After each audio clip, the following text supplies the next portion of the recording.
ką daryti, jei esi tikintis, tarnauji bažnyčioje, bet merginos bažnyčioje nežiūri į tavo pusę arba nori likti tik sesėmis Kristuje? Mes labai nedaug yra tikinčiųjų, ta prasme sekančiųjų Kristumi Lietuvoje ir bažnyčios tokios nėra didelės, kad mes leistumėm savo prabangą sakyti, žinai, yra pas mus ten 30 žmonių, rinkis. Kito varianto nėra. Viskas tau. Tai aš manau, kad tai yra šiek tiek mes tą gal spaudimą ir padarom. Manau, kad sąmoningai ar nesąmoningai, bandydami tarsi šiek tiek apsaugoti tas savo aveles ir kad jos čia niekur neišsilakstytų ar dar kažkaip, bet žmonės iš tikrųjų Dievas sukūrė mus santykiams, kad mes kurtumėm santuokas ir aišku, čia apsisprendimas to paties žmogaus, jisai tame klausime skamba, kad aš irgi taip mąsčiau, tarsi strategija jau eiti, ieškoti su netikinčiais, tai iš esmės prasta strategija. Jau eiti, aš mąsčiau, tai ar visas bažnyčias buvo aplankęs jau, ar nu žodžiu, čia... Gal nusivylę, žinai, kaip tas jausmas, kai bandai ir visi čia atstumė. Tai va dažnai mes tu irgi iš nusivylimo darom kažkokį veiksmą. Iš skausmo kažkas mane įžeidė, kažkas mane kažkaip tai pasakė ar padarė. Tai taip norėtųsi, kad galbūt žmogus, mes irgi dar gana jauna ta krikščionybė Lietuvoje, ta prasme evangeliška prasme.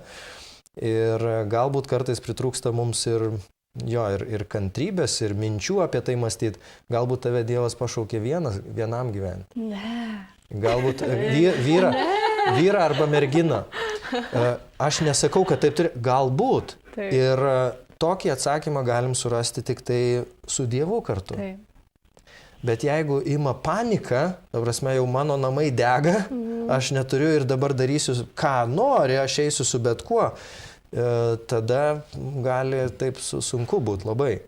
Nes aš galvoju, kai tu jau galvoji apmastai, kad eisiu su bet kuo, bet irgi, man iškart signalizuoja, kur Dievas dabar. Ta prasme, ar manęs jis kažkur neužpildo, kažkur man vis dar skauda ir aš to tikiuosi, kad tai padarys mano sutuoktinis, būsimas. Man atrodo, iškart signalizuoja kažkokį tai skausmą. Aš iš kiekvieno žmogaus nežinau asmeniškai, kartais būna, nežinau, iš šeimos pavyzdžių, žinai, bet tai gali labai aišku signalizuoti skausmą ir tu labai nuostabų gali pokalbį su Dievu turėti.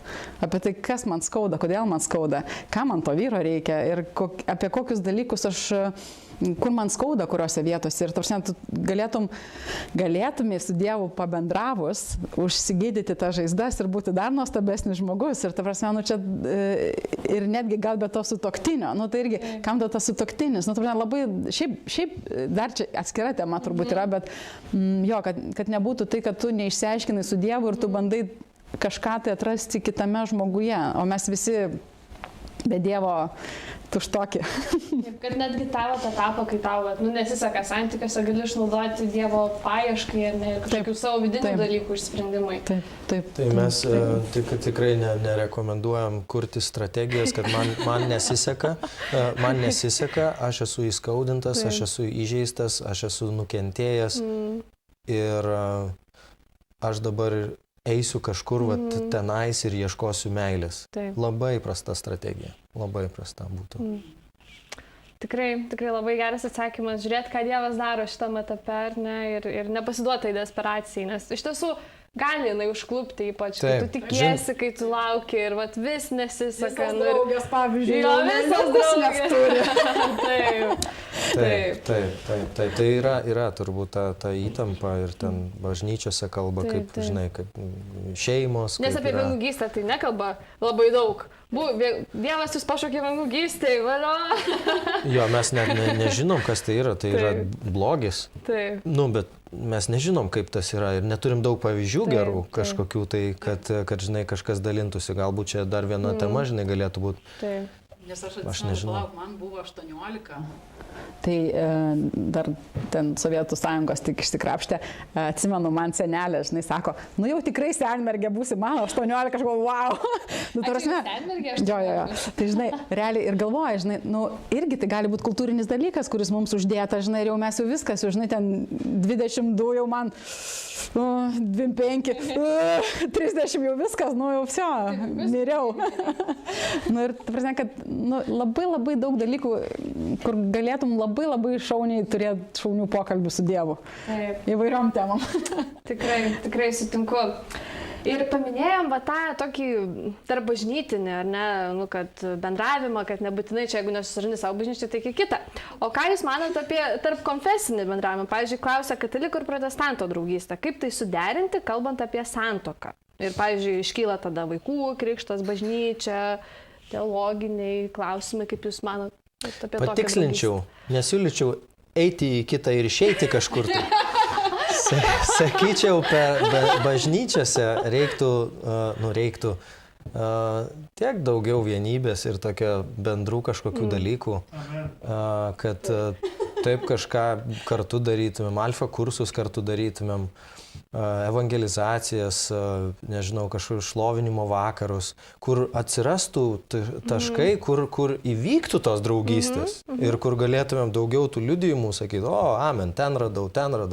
Vat yra kaip tik Solčeikeris neseniai praėjo. Tai sakau visiems mūsų bažnyčiai, tai važiuokit, planai, tai draugaukit, bendraukit, žinai, tai faina yra.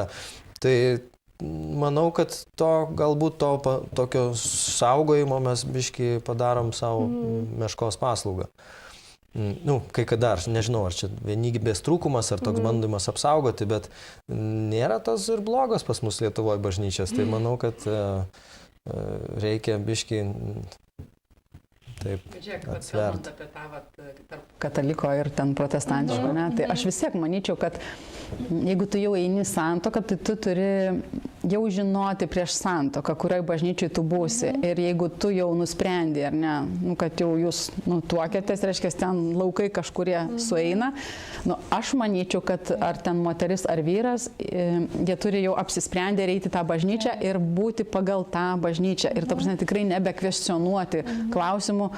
Nu, bet pas mus ne taip krikštijo, žinai, ir taip toliau, bet tiesiog ir eiti. Jeigu tu jau apsisprendi, nu, taip sakant, jau ir nešk savo tą jungą ir neverk. Bet irgi tas vat su jungu, žinai, kad vat, jeigu vat, tas, bet vėlgi vat, paliečiant, jeigu nu, vat, tikintis ir netikintis, ar ne, nes ir toje pačioje protestantų bažnyčiai gali būti tik tai įvaizdis, kad tiki, o katalikas gali būti super dvasingas. Ir esu prisiklausius alfa kursų, kokiu vyksta pas katalikus, kur savo kalba, visi išsižioja. Ir tarsi, kad tikrai ten gali būti gyvybė, žinai, ir tu atneši negyvybę, žinai, ir tas vat, jungas, reiškia, vienam kažkuriam skaudės pastoviai, žinai.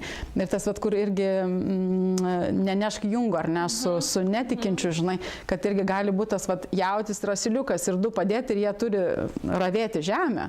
Ir vienam skauda bus ir kitam bus skauda. Nu, tai vat, irgi tas, vat, kad Reikia sutarti, ar ne, dėl bažnyčios, dėl mokymo. Reikia sutarti ir jeigu tu nesutari, tai bus konfliktų nuolat. Pats faktas atrodo, žinai, ateini, nu taip, bendrauji ir sakai, nu tikintis ir žmogus tiesiog faktą kaip tokia varnelė, sako, taip aš tikintis.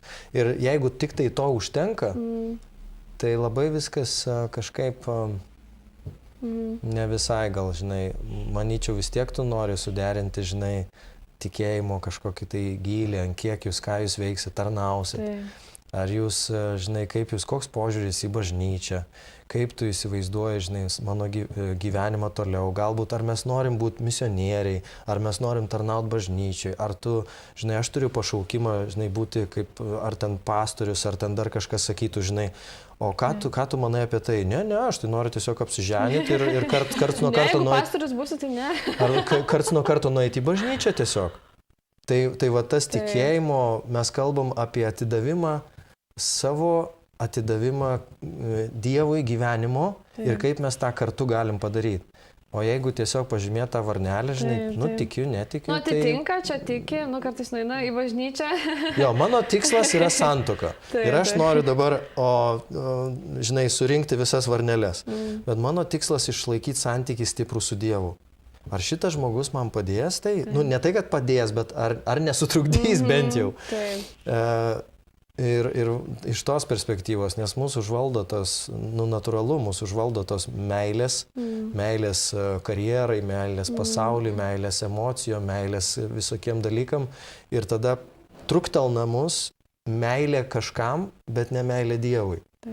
Ir tada mes jau pradedam, nebe naujo žmogaus, kaip rašo Biblijoje, nebe naujo žmogaus mintis eina, bet tokios meilės pasauliui. Žinai, kaip aš galiu pasidžiaugti pasauliu. Tai klausimas irgi, į tą temą, kaip atskirti tada tą žmogų, klausia vienas žmogus, kaip atskirti iš tiesų įtikėjusių krikščionį nuo žmogus, kuris galbūt tik apsimeta tokiu esant, nes nori patikti ir įtikti tau. Sako, tu tikintis, aš tikintis irgi, einam kartu į bažnyčią, nes noriu tau, kad draugautume, tai kaip tada atskirti. Bet tikriausiai, aišku, jeigu nuoširdus esi, tai pamatai, bet į ką vis tiek atsižvelgti? Aš sakyčiau vaisius, reikia žiūrėti vaisius, medis neša vaisių kažkokį tai. Ir jeigu tu sakai, kad tu esi kriaušė, o tu neši slyvas, tai jau kažkas negerai. Tai reiškia, jeigu tu matai, kad yra tikintis ir tu žiūri jo vaisius ir tu matai, kad ten nėra tikėjimo vaisių. Žmogus, o padeda mamai, močiutei, nedaro blogų dalykų. Dar su Dievo pagalba. Nerūko, negeria. Prašyčiau Dievo dar paprašyti, kad taip geriau pamatyčiau tada, bet šiaip tai aš tikrai pagal, aš taip, mano asmeniškai gyvenime žiūriu pagal vaisius. Tai įtikėjęs žmogus tarnauja, ar taip galima sakyti? Įtikėjęs žmogus įsitraukia į bažnytinį bendruomenės gyvenimą. Ar taip pasakyti tuos vaisius? Ar tai, kad jisai turi maldos laiką, kad jisai skaito Bibliją? Pradedat melstis arba skaitot raštą, tu pamatai, turbūt, kur esi, kaip esi. Bet irgi, nereikia, aš taip galvoju, kartais tas tikėjimas yra tik pirmi žingsniai. Taip. Bet irgi, ne tai, kad dabar, čia pirmokas, aš 12-okė, tikrai aš čia su juo nesiterliosiu, žinai. Galima ir taip, bet turi matyti. Gali būti čia toks, žinai, tas kartais tas lūkestis irgi iš tikinčiųjų žmonių, kurie susirasti nori tikinti žmogų ir kartais irgi nusivilia, bet lūkestis yra, kad aš ten tarnauju, aš jau kurį laiką galbūt esu bažnyčiai ir aš norėčiau, kad mano, žinai, vyras ne tik, kad būtų tikintis, arba pastorius. Taip, arba mano būsima žmona, bet kad būtų, žinai, kokia tarnautoja, kad tokia stipri tikėjime. Ir, žinai, pastorius arba vienas iš ten šlovinimo lyderis galbūt kažkoks. Ir aš šito, tai žinoma, mes Lietuvoje, žinai. Nežinau, ar tu. Ir tada kaip ir neviltis apima, tai kaip čia dabar Dieve, ką dabar daryti, tai gali būti, kad ta kelionė bus kitokia šiek tiek. Ir mes žiūrim į žmogaus dvasinį augimą taip pat. Mes žinom, kad žmonės pagal amžių gali būti, žinai, kad ir ten 60 metų, bet bus dvasiniai vaikai. Gali būti žmonės, tai mes dvasinio amžiaus nematuojam fiziologinio amžių. Tai reiškia, kad tam žmogui, kuris galbūt irgi kai kada bažnyčiai užstringa kažkur tai ir jisai nebeauga. Ir tu žiūri ir jisai nebegilina save santykėje su Dievu. Tai lygiai taip pat su tuo, žinai, kaip įvertinti, tai klausimas, kaip tu pats vertinsi, o kokiam tu santykiai su Dievu. Kaip tu vertinsi, kad tu nuėjai į bažnyčią, čia labai gerai, kad tu nuolatos eini, bet gylio ir santykio su Dievu, ar yra, mes žiūrim, kad žmogus ir kaip vaisius yra, ir meilė, pagarba, ir dorumas, ir atsidavimas, ir taip toliau. Džiaugsmas. Tai šitie vaisiai turėtų matyti, tarnavimas. Aš save irgi laikiau tikinčiu. Visą laiką, visą gyvenimą ir netgi universitete aš ten, jeigu būdavo kokios nors diskusijos, tai prie alaus bokalo ginčydavausi, kad aš labai tikintis. Ir pasakodavau visiems. Bet mano gyvenimas toli gražu nerodė to. Bet tu Dievą matai kaip tokį tolimą, ar ne? Toks kaip, nežinau, kažkokia būtybė, ar energija. Kažkokia mistinė energija, kažkas tokio gero ir aš maždaug vien dėl to, kad aš, žinai, kaip sakiau, nenužudžiau nieko, kaip sakoma, tai reiškia geras žmogus. Bet manau, kad tas atsidavimas ir rašto skaitimas, rašto supratimas, ėjimas. Tikinti žmogus trokšta Dievo ir trokšta pažinti Dievą. Tai reiškia, turėtų skaityti raštą ir eiti ten, kur skaitomas raštas. Tikinti žmogus laiko bažnyčią, kad tai yra Kristaus kūnas. Tai jisai gerbia bažnyčią, gerbia tai, kas vyksta toj bažnyčiai, jisai nori įsitraukti į bažnyčią. Šiuo metu jisai labiau įsitraukęs ar mažiau, nesvarbu, bet jisai turėtų pagarbiai kalbėti apie bažnyčią, jam turėtų būti svarbu bažnyčia. Ir dabar kitas klausimas, galbūt žmonės, kai kurie yra gyvenime, vėlgi nuskriausti ir įskaudinti bažnyčiai. Tai nereiškia, kad jie nėra tikintys, jie tiesiog nusivylė kažkuom tai gyvenime. Ir mes žinom istorijų įvairiausiose bažnyčiose. Būna skausmo istorijų, būna iš to ir nebūtinai jie nėra netikintys, bet jie tuo metu neina į bažnyčią. Tai vėlgi labai toks pastoracinis dalykas, kad šnekėti su žmogum, idealiu atveju mes, dėliojam. O tai turi labai tarnaut, turi labai daug ten daryti, žinoma, tai idealu ir jisai sveikas, gyvas, tikintis žmogus. Bet mes žiūrim atidarom langą, čia labai neidealus pasaulis. Todėl tikėtis idealumo. Tai toks gal troškimas, sakyčiau, kas išryškėja, kad tas tikintis žmogus turi troškimą, norą pažinti. Taip, nuoširdus noras, jeigu jis ir buvo nusivylęs ar kažkur, jisai turėtų, tu pasiūlai jam kažką tai ir jis turėtų atsiliepti. Sakytų, man kažkada buvo skauda, kažkada buvo tas, kažko nesupratau. Bet aš norėčiau vėl pabandyti. Ir jisai turėtų būti suviliotas šitos idėjos, ateiti prie Dievo labiau. Kaip Gediminas buvo suviliotas, ne? Ir per metusgi netapo pastoriumi, ne? Ne. Šiaip aš galvoju, aš pati save buvau pagavus, kad aš kaip tikinčioji, man labai kartais gėda būdavo pasakyti, nes aš tam mokykloje nudegiau kelis kartus, tai man taip gėda būdavo pasakyti, lyg aš, lošiu ir dabar nenoriu niekam pranešti apie tai, tai taip pat tas tikėjimas, lyg atrodo, tampa toks, kad jie tu, kad tik neišsiduot, nes apie tikėjimą. Tikėjimas, kad tikėjimo niekam nepasakosiu, nes toks kaip lošimas, kaip gėda didžiausia, tampa, pradeda tapti, kol atsitokėja ir vėl palauk, čiagi normaliai viskas yra, kad tai, kad tikrai atvirai apie tikėjimą ir kalbėti, neužslėpti jo kažkur tai. Jo, gerai, ačiū labai, tikrai labai išsamei atsakėm ir dabar toks klausimas apie, irgi draugystę, bet tą gyvenimą iki vestuvių. Dėl gyvenimo kartu iki vestuvių, ar tikrai tai yra nuodėmė? Argumentai, dėl ko verta laukti gyvenimo kartu iki vestuvių? Dėl ko verta laukti? Čia aš atsimenu, kai mes darom beveik kiekvienais metais bažnyčioje Alfa kursą ir mes, kai buvom Nicky Gamble, kai buvom Londone mokymuose, jis mėgsta tokį pavyzdį duoti apie tuos 2 lapus paima.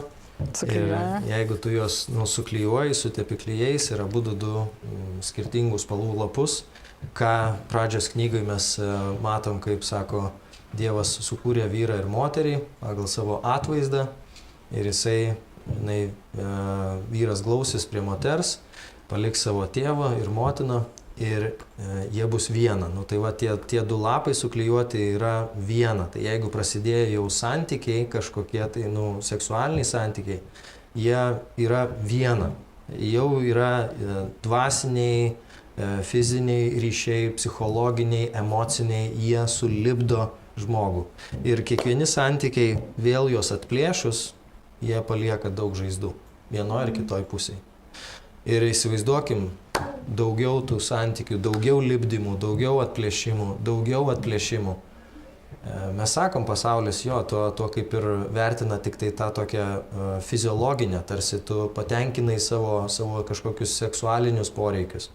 Bet kas vyksta dvasiškai, psichologiškai, žmogus yra išplėšomas ir palieka save kitiems žmonėms. Tai kažin, ar taip norėtųsi įsivaizduojant, kad kuriam kažką naujo, kuriam kažką bendro, naują gražų lapą, bet tu ateini į tą santuoką ir vyras su kostiumu, moteris su gražia balta suknele, bet iš tikrųjų, jeigu tai pavaizduot, už mūsų nugaros yra daug žmonių, kuriais jau buvo kurti santykiai. Tai Dievas norėtų, kad mes tuos santykius, su kuriuo norim kurti, tyrai ir vienas kitą atrasti ir sukurti ant vieno pamato, kaip ant uolos ir su juo lipdyti ir po to gyventi gyvenimą ištikimai vienas su kitu. Ir mes norėtumėm turbūt vienas kitam tokį santykį padovanoti. Tai manau, kad čia yra idealiausia, geriausia, ką galima. Čia dar neaišku, čia žinai, gal susižadėję ir klausia, kodėl negaliu kartu gyventi. Jo, kad jau tu, pavyzdžiui, irgi gali, jau nusprendžiau, kad su šitu žmogum, o kodėl čia dar laukti aš turiu, kodėl čia turiu dar. Tai ko nesitokia tada? Tai va, planuoju, vestuvės planuoju. Tai jo, Tikriausiai gal ir tas sandora, apie kurią jūs kalbate. Bet ir šiaip labai pasaulis įtakoja. Labai įtakoja, taip kaip mes rengiamės, tai ką mes kalbam, tai kokią muziką klausomės, kad gyventi yra okei, žinai, kartu. Ta prasme, viskas atrodo ant tiek norma, žinai, ir dabar krikščionybė draudžia. Kokia bloga ta krikščionybė, žinai. Bet kai tu realiai žiūri į Dievo intenciją ir į jo norą, kad tikrai tu atneštum pačią gražiausią dovaną į savo santuoką, nes tu daugiau nieko negali atnešti, nieko negali atnešti, ir va tu vienintelį ką gali atnešti ir tu to neatneši, gali ir nenešti turbūt, bet kai pagalvoji, būtų nuostabu dovana. Kad toks kaip nedraudimas, bet apsauga ir pagalba ir kad taip žiūrėti. Bet vėlgi tas pats klausimas, ar apie meilę, žinai, tas su Dievu mano ryšys. Ir, žinai, aš taip myliu kažką, tai esu įsimylėjęs. Ir kodėl aš negaliu elgtis taip, kaip aš noriu elgtis? Klausimas va taip toks skamba. Aš noriu elgtis taip, kaip aš noriu elgtis. Kodėl aš negaliu? Tiek bažnyčiai, tiek santykėje su Dievu, Dievas sako, aš esu Dievas, aš esu pradžia ir pabaiga. Ir aš noriu, kad tu, paklusdamas man, tu sektum manim ir aš žinau, kaip tau yra gerai. Mūsų klausimai ir didžioji dalis iš mūsų yra tie iš emocinių ir santykių. Dieve, taip, jo, tu esi Dievas, bet aš noriu elgtis taip, kaip aš noriu elgtis. Galiu? Ir čia perspektyvos Dievas sako, aš esu Dievas, mes sakom, taip. Bet, o kurioj riboje aš čia galėčiau taip, kaip aš noriu? Tai mes tas ribas, žinai, ten gali pastumdyti. Klausimas, ar tau padės, nes Dievas yra numatęs kaip geriau. Bet iš kitos pusės, tas dvasinis vaisius, apie ką mes kalbėjom, vaisius yra kantrybė. Taip. Tai vien ir tai. Yra kantrybė. Taip. Tai visgi tą praktikuoti kantrybę prieš santuoką bus labai vertinga. Labai vertinga. Kantrybę praktikuoti prieš santuoką ir apskritai tikinčio gyvenime kantrybė laukiant Dievo atsakymų. Labai dažnai yra klausimai, kodėl man Dievas neatsako, kodėl ne dabar, greitai.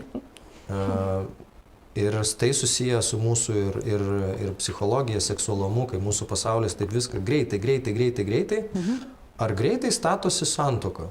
Nežinau, pagalvokim, ar greitai užauginami vaikai, ar greitai vystosi jų charakteris, ar greitai aš kaip tikintis bręstu. Aš vis dar bręstu ir augu ir daug dalykų sužinau naujų, bet mes taip kalbam, žinai, Taip, greitai aš nuspręsiu o galima dar greičiau? Šiaip klausimas būtų, o galima dar greičiau? Taip. Ir... Nežinau. Tiesa, kad čia netoks ir kažkuria prasme kantrybės klausimas ir to mūsų noro viską turėti čia ir dabar. Ačiū, kad žiūrėjote. Nepamirškite užsiprenumeruoti mūsų kanalą ir tokiu būdu sekti visas mūsų naujienas. Taip pat pasidalinkite šiuo įrašu su savo draugais bei artimaisiais. Dar kartą ačiū, kad žiūrėjote.